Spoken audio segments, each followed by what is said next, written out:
Hello and welcome back to another episode of Pinacraft Season 3. Before we get into this episode, let's take a look at what I did in between the last one.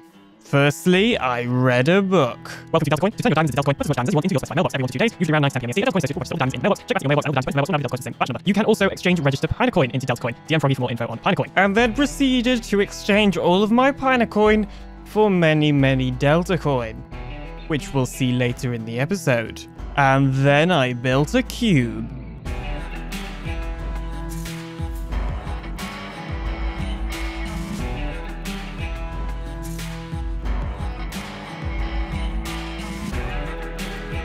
So there we have it.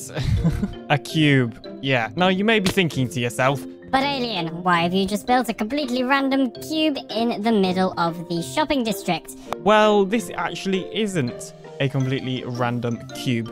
You see, this actually has a purpose. Now, first of all, I know it's incredibly ugly and incredibly basic. That's kind of what I was going for. I didn't want to do something super overcomplicated because, well, that just sounds overcomplicated, especially when I have some ideas of how to improve this, possibly next season. Anyway, let's explain what it is. Now, in the original recording, at some point around here, I ended up waffling on for about 5 minutes about how this shop worked.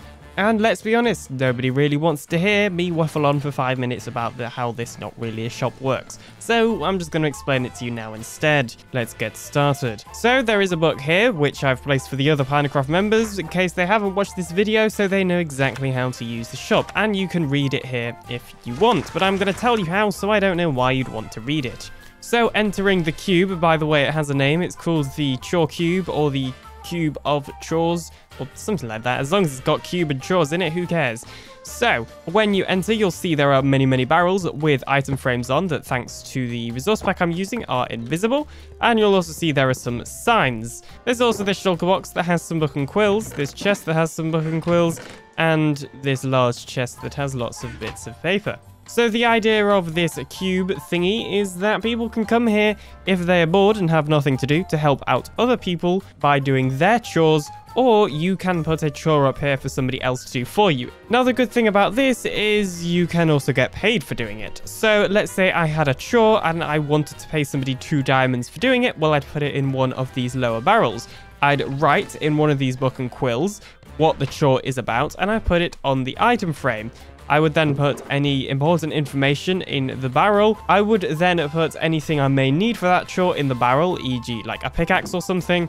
And there we go. That's basically how you put a chore up. So you have 2 diamonds, 5 diamonds, 10 diamonds, 15, or a custom price. So it is very flexible for the price of a chore that you can put up here as well. And of course, if you want to do that chore, you simply have to read the information in the book and do said chore. You also need to write your name on a bit of paper and put that in the barrel so that people know that that chore is actually finished. And ideally, people would come over and take down old chores that have since been completed, but I haven't really written that in the book.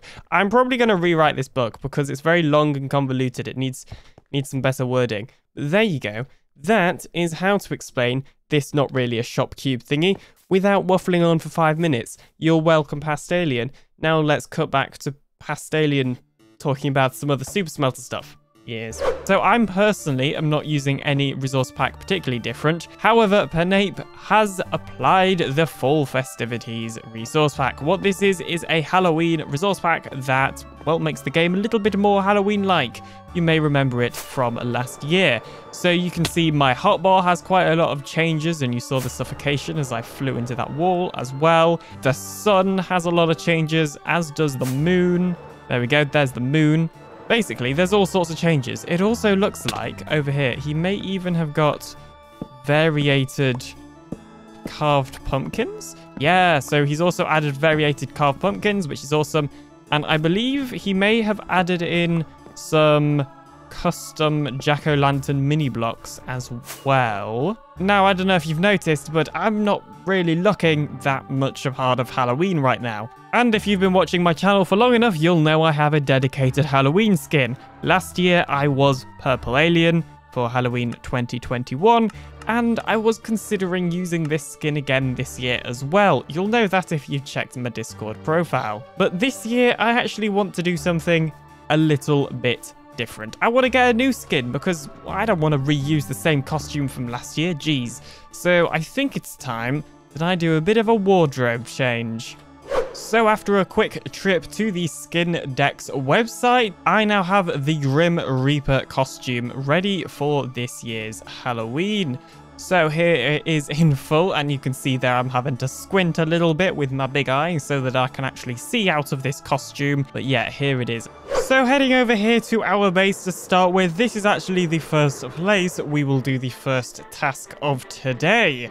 And it actually involves this underneath bit of the base. So the plan is for us to actually have a super smelter down in this part of the base.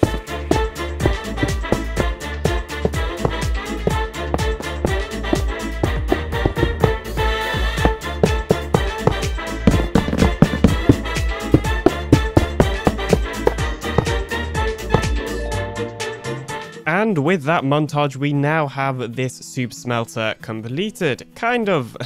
I haven't actually added an output for it yet. So, or I've not added in the water either. Because I needed to sync up the sound of me placing the blocks with the music. And I couldn't do that if the water sound was also there, because then I couldn't see the audio waveforms. So yeah, there's no water in here, but don't worry about that. So I guess all we need to do now is the output, but more importantly, we need to do the decoration. You see, we can't have a base looking this good, but then not decorate the inside. I mean, come on now, that'd be a crime. So I'm going to attempt to decorate the inside. I'm probably going to do something, and then I'll probably have to, like, ask PNAPE to, like, fix it, because whatever I'll do will look really bad, probably. So don't expect this to stay around for long. Who knows? Maybe it'll look really good. I have already got a rough idea of what I want to do, but yeah. So what I've got so far is literally this walkway, but I want some glass because I think it would be cool if we could look down into the super smelter and, you know, see it working and stuff. So I've gathered up some sand and we're going to use the super smelter for the very first time. Now, it just occurred to me that we're going to have to manually split these between the sides. So we're actually going to need to change the input chests so they're together. I didn't think about that. Okay, so these two are the ones for the input. So we need to put 2.5 stacks in there and 2.5 stacks in there. And that will all go down into those top hopper minecarts, or actually chest minecarts. We then need some fuel. Okay, well, we have all this coal from these furnaces that we can take, and I'm going to leave those blaze rods in there. We've probably got some more coal somewhere else as well, but this should do. And now all we need to do is put this coal in here. So we need to put 3 in there, 3 in there, and 11. 11. There we go. And now we wait for all of this to go through. It probably should have been a better idea for me to just manually put it through, but it's fine. Don't worry about it. All right, well, I've had to put a little bit of manual help in for this thing because it was taking ages to filter through. Now, we also need to grab some buttons because I have not made an on and off switch for this thing yet. So we are going to need to add that. Well, there you go. There you go. There you go again. And there you go again.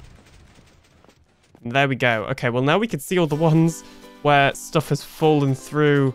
Oh dear. A lot of stuff has fallen through, in fact. This is not the best of news. Yeah, many stuff has gone through the hoppers as I've been working on this, which is not ideal, but it's fine. Don't worry about it. And there we go. We're getting tons of glass. This is good news. It means the farm is actually working. Ah, no, I don't want to be in here. Well, actually, I do need the glass, though. I guess we'll have to add a roof on here, then, to stop it from getting trapped on top of the dropper. That's fine. We can deal with that. That's workable. Many hours later. So here we have it. This room is finished now. I'll probably add some more stuff to it. And I'll also let PNAPE know that he can totally change it if he wants to, because I'm not 100% sure on it. I think I have roughly what I was going for. I wanted to have some rounded-ish glass in the floor so you could see below, and I wanted thing in the middle. I don't know, I've kind of got what I'm going for. It's just it looks a bit basic. I think part of the issue is that I haven't used enough different materials, so it's all very much made of oak, and that's all like one texture, so the colors are very much the same color. So perhaps PNAPE will be able to fix that, or perhaps he'll just come up with a way better room overall. I don't really mind. I won't be offended if he changes it completely. So one thing I do need to do is make it so that we have one chest for the input and one chest for the actual fuel, because right now we have two separated, whereas we want these to be like the same super smelter, not two separate ones, if you get what I mean. We of course also need to make the output, and we need to make a better on and off switch. So it turns out I actually had a little bit more sand in my iron box, which is pretty good, and I probably am going to need to smelt this down at some point for some more glass anyway. So we might as well test this with some more items. I've also completely changed all this. We now have the input and the fuel here, as well as the output. Although I do need to make the output actually working, because right now there is no bubble column. Don't worry about it, it's completely fine. It's intentional. Yes, it's a feature. So that's what this single piece of soul sand is for. So I got to do that, but we'll do that in a second because I want to see this thing work. Although we are going to need some more fuel. So taking a quick trip to this place, the industrial district, we have many sticks in this shulker box, as you can see. In fact, wow. Okay, well we're not full, but we're almost full. So what I'm going to do is I'm just going to take this shulker box and I'm going to replace it with this one. Because the plan is to use all of these sticks to fuel the furnace. Sticks are a terrible fuel source. This won't last very long at all, but I have way more sticks than I could ever need. So I figured I might as well take them and use them to fuel the furnace, at least for a little while anyway. And now that we're back over here at the super smelter slash base, we can chuck in all of these sticks for our fuel. Well, we're struggling for space in some areas, but we have pretty much got this bubble stream fully built. I do just need to add in this packed ice real quickly. Part of the wall is made out of this hopper now, which should be okay because the items should be against this wall, so they aren't going to get like trapped under here, which could happen if you built a wall entirely out of hoppers. Oh dear, I have made a mistake. So apparently breaking ice in a warm biome like a savanna with a fortune pickaxe does not make it turn to water. Oh no, I've just used the wrong type of ice. This is exactly why they call me the alien professional. Okay, so there we go. This is our output, and that should now be fully working. We then have our input over here, which has fully filtered all of its items, and the fuel, which looks to have fully filtered all of its items as well. So now all we need to do is turn this thing on. Now I still don't have an on and off switch, so we're literally just going to drop through the ceiling. Okay, so this side seems to be 100% working, which is good, because obviously I have been working on the area since, and items have probably fallen into the dropper since, but everything is still working. We'll do this side, and I imagine we'll find some similar issues. Yep, so the same thing happens to the other side. It's fine. Just as I've been working on the area, I've dropped items in it. So I suppose now all we need to do is an on and off switch, or something to make these hopper minecarts, or sorry, chest minecarts, actually work. So the on and off switch was actually quite simple. However, in the version that you just saw of this build, it probably wouldn't have been possible. You see, I've actually had to move basically everything in this area a couple of blocks in this direction. So previously we had a powered rail, which is this original one here, some normal rail, and then another powered rail here. And that obviously meant that it was 2 blocks more in this direction. The issue is that we didn't really have much space to add in a proper on and off switch. So instead what I've done is I've made it like this. So I've moved this redstone block so that it powers all these rails but this last one, and obviously done the same for the other side. And now for the on and off switch, we have this redstone block that gets pushed down simply to power these rails enough to power that powered rail. It's actually a really nice little system. It's something that I don't really see many people doing with super smelters, and it's just so much more smaller than putting in redstone back here to power these specific blocks so that you can power this rail. So next on our list of things to do is come down over here to the shopping district, and lots of stuff has happened. There's some sort of football pitch type thing. It's probably not a football pitch, but there's some sort of pitch down here now, which is cool, but I'm pretty sure we are allowed to build shops on this area as well. And somebody else has built another building that says the dog bar. I have no idea what that could be for. Also, if we take a look in chat, PNAPEs is actually doing a chore right now, by the way. So my shop is actually being used. This is good news. It's not even a shop. I need to stop calling it a shop. I want to see who's put in chores. I'm pretty sure Flo did one earlier, but has anybody else? That's the burning question of the hour. Has anybody else put in a chore? Find out today. Okay, no, it looks like it's only Floor that has, yeah, done a chore, which is fixed my hole. So presumably, the Nape will be over here or over there. Oh, no, Floor's just AFK. Also, I've updated the AFK add-on. So this will be something that I'll be releasing to you guys soon. But it's part of my statistics tracker add-on that I'm working on, and part of that includes a much better AFK display.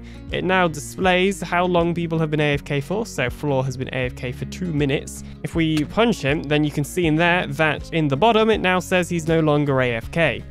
The only issue is when people log out when they're AFK, it still shows on the scoreboard, so I do need to fix that. But, I mean, at the end of the day, this is still unreleased, so yeah. Anyway, the main reason I wanted to come here is to check my shop for profits. So, nope, nope, nope, nope, nope, nope, nope, nope, nope, nope, nope, nope, nope, no, yes, yes, yes.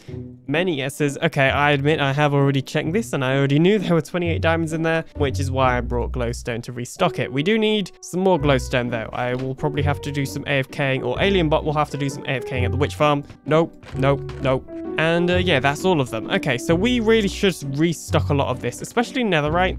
We need to go and get this stuff on stream because that sells really well. But a lot of this stuff just either isn't selling or we just don't have a lot of, like soul sand and soul soil. And then some of this stuff, like blaze rods, I just need to AFK at the farm for. The thing is, not gonna lie, that fortress farm is really tedious to AFK at because it requires 2 players and it's laggy and things break. So yeah, not gonna lie, that is quite a tedious farm to AFK at. But anyway.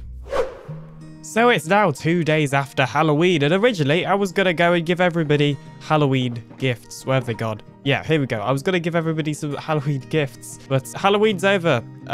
Yeah, I was ever so slightly late with this video, which is mainly because I was completely busy yesterday. I wasn't able to record. But anyway, I mean, it's Halloween's over. So, I mean, you know, I gotta... Halloween's over. We all know what comes after Halloween. I mean, everybody just knows that it's Christmas time now. So, yes, I'm not going to actually wear my Christmas skin this early. Don't worry. But that is going to be it for today's episode. I'll put back on my Halloween costume for one last time this year. So that's going to be it for today's episode of Pinacraft Season 3. Thank you ever so much for watching. Feel free to like and subscribe today to join the Alien Empire for more Minecraft Bedrock Edition content like this. Thank you to the Patreon supporters, the Discord boosters, and the Twitch subs. I will see you in the next video, coming very, very, very soon. Bye.